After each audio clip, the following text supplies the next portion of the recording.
React Server Components. Love them or hate them? Seems mostly hate these days, but that might be about to change as TanStack has entered the game. That's right, we now have TanStack Server Components, and they've taken quite a different approach from Next.js. Let's take a look.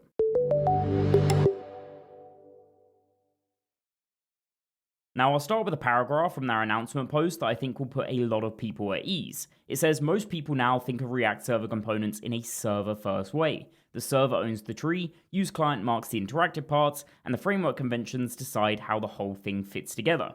This turns React Server Components from a useful primitive into a thing your whole app has to orbit. We do not think you should have to buy into that whole model up front just to get the value out of React Server Components. Essentially what they're saying is they don't want to go down the Next.js route where it's server components by default and then you need the use client directive where you want to have interactivity. Instead, TanStack wants to think of it as, what if you could use React Server Components as granularly as you could fetch JSON on the client? With that goal in mind then, let's take a look at how they actually implemented server components, because spoiler alert, I really like the way they did it. What I have here is a normal TanStack Start application, so everything at the moment is going to be a client component, and the only thing I've done is some small install steps that you need to get server components running, which is essentially just installing some packages and modifying your Vite config. This is what the page currently looks like. We have our greeting component here, which is obviously currently a client component, and in the code it literally is just a single React component. Then down here we have a normal TanStack route, and we're using the greeting component here. Now let's say in our greeting component you wanted to do some logic on the server.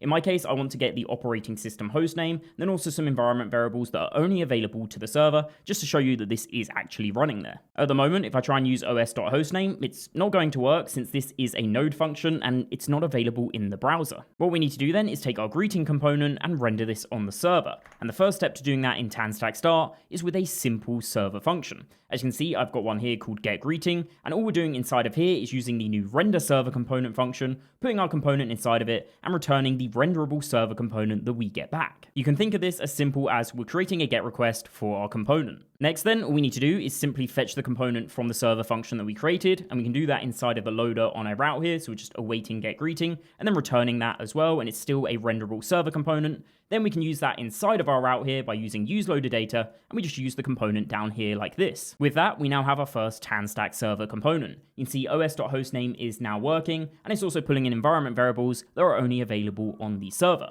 Now, the thing that I absolutely love about this implementation is, if you notice, the only new thing in here is the renderServerComponent function. The rest of this was just normal TanStack Start. You could replace this with just some simple JSON data being returned, and you'd fetch it in the exact same way. I also think this implementation is just really explicit about where your code is actually running. You do it all inside of a server function, so it's pretty clear that's going to be run on the server, and also inside of the renderServerComponent. In fact, I think I can improve my demo code here by simply taking the functions that we're running up here that I want to run on the server, putting them inside of the server function, and then simply pass their values into my greeting component as props. So now my greeting component is essentially just a bare component that could actually be used on the client or the server, and I'm running all of the logic that I want to run on the server inside of my server function here. Again, it's pretty explicit that's going to be running on the server. This literally feels like the exact opposite of the logic used in Next.js, and I absolutely love it. It means that I can think of React in a normal way, it's all client first, then add in server components on top when I want them. But what if I wanted to use a client component inside of my server component, so nested within the tree?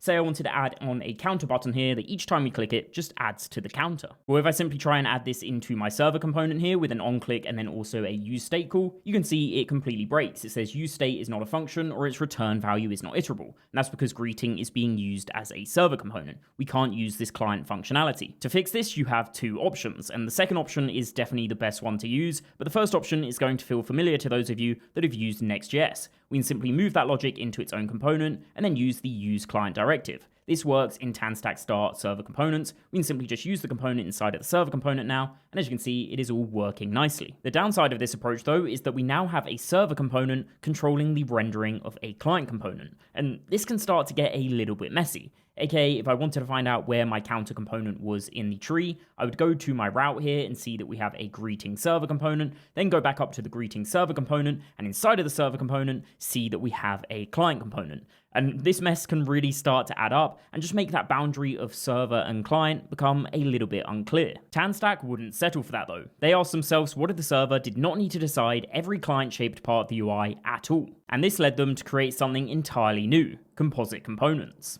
To use one, the first thing I'll do is remove our client component from our server component, and I'll simply replace it with any children of our greeting component. Next, we also need to change what we're returning from our server function here. Instead of returning a renderable server component, we need to return what's called a composite source. To do that, we can use our second TanStack Server Component helper function, create composite component.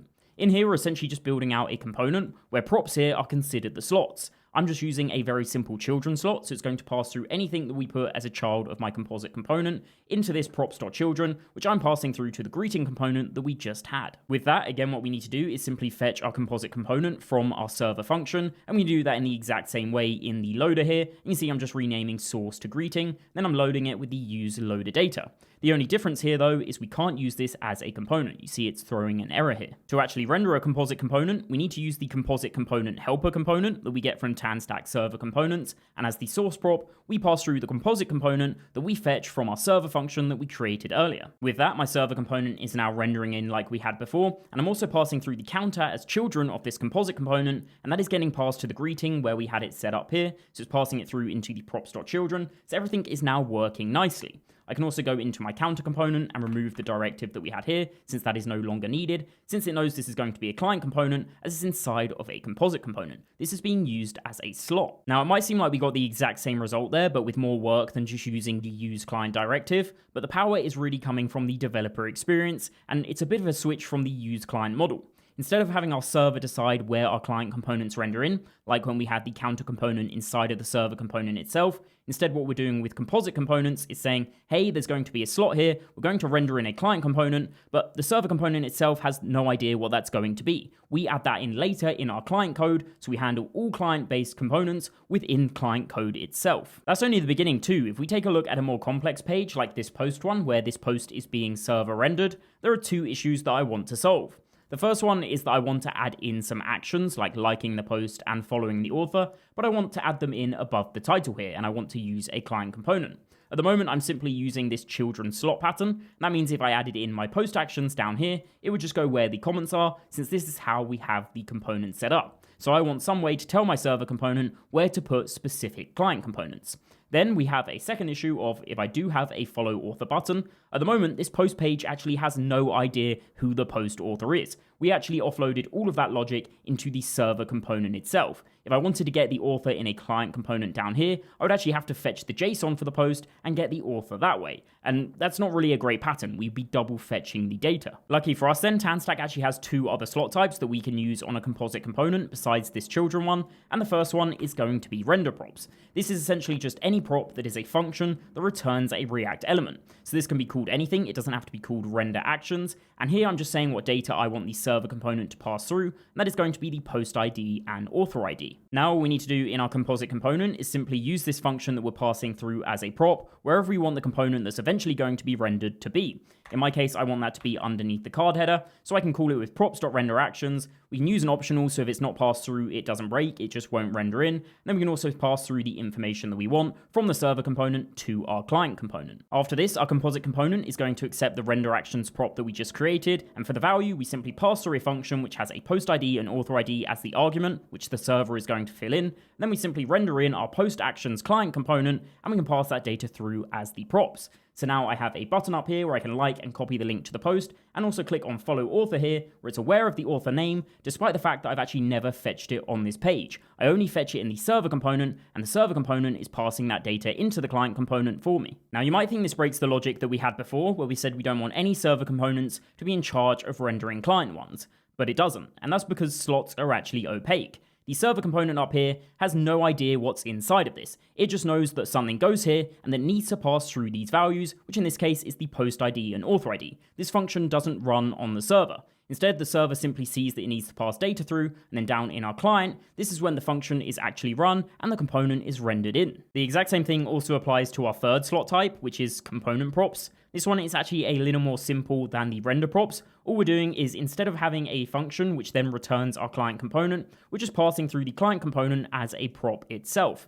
Then on our composite component definition up here, we're saying that we want to accept a prop, which is a React component that has the props of post ID and author ID. Then we can use this within the component itself. You can think of component props like a placeholder. The server component knows there is going to be a component there that needs some data, in our case the post ID and author ID, but doesn't really care what that component is, as long as it accepts those props.